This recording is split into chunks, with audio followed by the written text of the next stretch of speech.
Welcome back to Afternoon Live.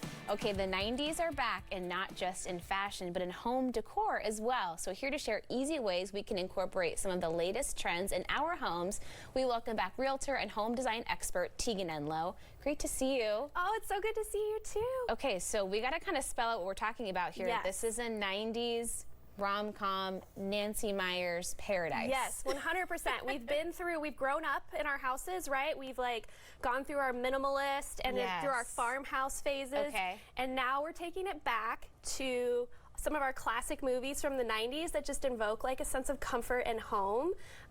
So like You've Got Mail was a really great one. A bunch of the different Nancy Meyer movies. So like Something's Gotta Give, that beach house, Father of the Bride, homes that were just overflowing with collections of special moments, lots and of character. textures and wallpaper and bowls of fruit and flowers and all the things. Let's talk about wallpaper first. We've got some images to share of examples because this might be overwhelming to some people, but look at this. I mean, it's such floor to ceiling, literally. It's such an impact, and that sort of like layered texture and patterns and everything really make it kind of go into that 90s rom-com house. Like if you go back and think about all the ones that are in those scenes, they usually have wallpaper and patterned curtains and all the different things.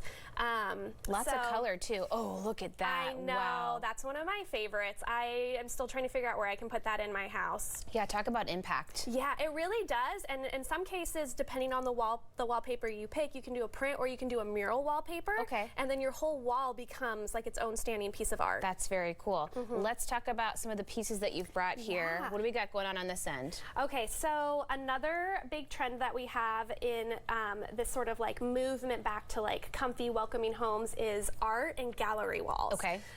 We've got lots of different like, pictures in different spots. Oh, that photo is beautiful. Every time you go around a corner, you'll see a different gallery of like lovingly picked out things to invoke, like happiness and comfort and joy in your home. So you can do framed posters, you can do collections of things that you love, like plates or vintage medallions or ribbons and medals.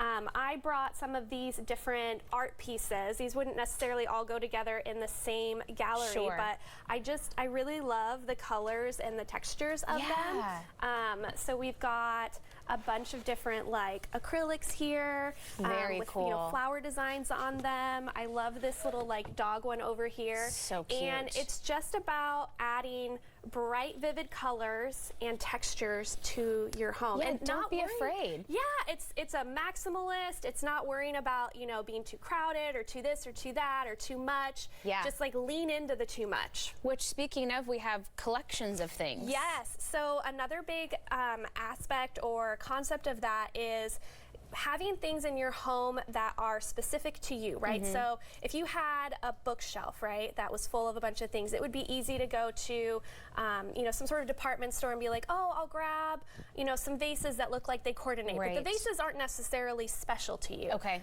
This sort of like going back to the Nancy Meyers era, the 90s rom-com era, is about finding things that are special to you and displaying them in your home as artistic collections. So these are a couple of things I collect. I collect these little houses. I just think that they're so fun. Yes. You can display them on shelving, on your wall. You can do all sorts of different things with them. I have found that if you're trying to incorporate a personalized collection into the design and decor of your home, it looks much more elevated if you group them all together. Right. Rather than sprinkle them throughout your home. Okay. So I would put these in like one shelving unit together. I also have my porcelain dog collection. The dogs are too much. Can you Look how handle cute the one they are. with the little balloon in the front? Look how adorable. It's just so sweet. I know. So I have a bookshelf that has them all in it. It does make sense to kind of have them all together in all their glory, and then it has that bigger impact all at one time. Let's talk about lamps. Yes. Okay. So there is this trend going on social media right now, and it's a quote, and it's like, there's not a lot of rules in my house, but the one rule in our home is we don't turn on the overhead light. Oh no. And so the whole movement is that you don't use, like your overhead ceiling lights, because they can be a little bit harsher, and you create this warm and welcoming environment by using lamps everywhere. Okay. Now, this might start to sound a little bit weird. I brought some pictures in, but people are putting them in their kitchens. They're putting them in their bookcases. They're putting them in their bathrooms on the counter. Wow. So that like if you go to, you know, wind down at the end of the day, you're brushing your teeth, you have That's true. It's a little cozier without that harsh fluorescent overhead lighting. So I have brought two of my favorite lamps. So this one is just a little small one. It's got like a brass, you know, base to it and everything, and then a little tiny shade. I love this one because it fits perfectly in my half bath downstairs. That's very cute. Yeah, and then I don't have to like, you know, turn on the big bright light at night if I just need a little ambiance. You're right. You're onto something, and this is a gorgeous piece That one too. is in my kitchen typically. Okay, right behind my sink. And our last thing, we don't have time for everything right now, but the last thing is fresh flowers. I mean, always so gorgeous to have it on hand. Yes, flowers are amazing. The ones that invoke, like I was out in my garden picking. There you go. Those are exactly what you want everywhere. Oh my gosh, thank you so much for bringing us all these beautiful things. It's always so much fun to catch up with you. Thank you for having me. We are inspired. We'll have these tips and more about Tegan on our website at KATU.com.